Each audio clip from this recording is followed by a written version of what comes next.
आणि त्यानंतर मित्रांनो माननीय न्यायालयाने हा जो सिनियर सिटीजन ऍक्ट आहे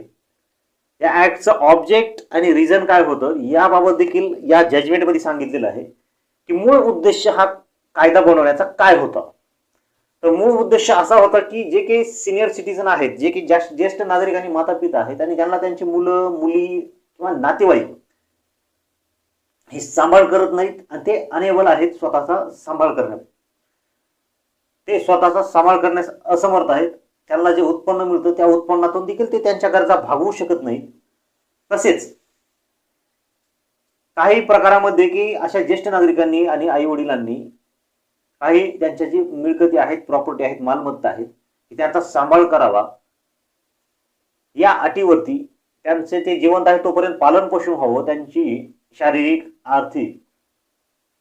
व तब्येतीची काळजी घ्यावी या अटीवरती काही प्रॉपर्टी ही बक्षीसपत्र केलेली असते, काही प्रॉपर्टी ही इच्छापत्र केलेली असते,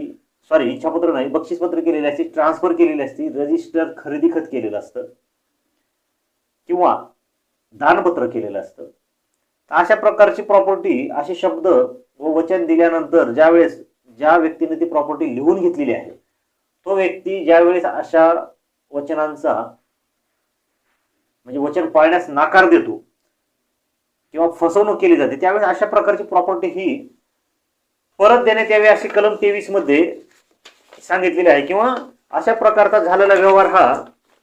वाईट ठरतो, निरर्थक ठरतो व ते कधी पण कॅन्सल होऊ शकतं, कॅन्सल करण्याचे अधिकार आहेत ट्रिब्युनलला असं या कायद्यात कलम सेक्शन 23 मध्ये सुद्धा सांगितलेलं आहे. तर मित्रांनो ऑब्जेक्ट आणि रिझन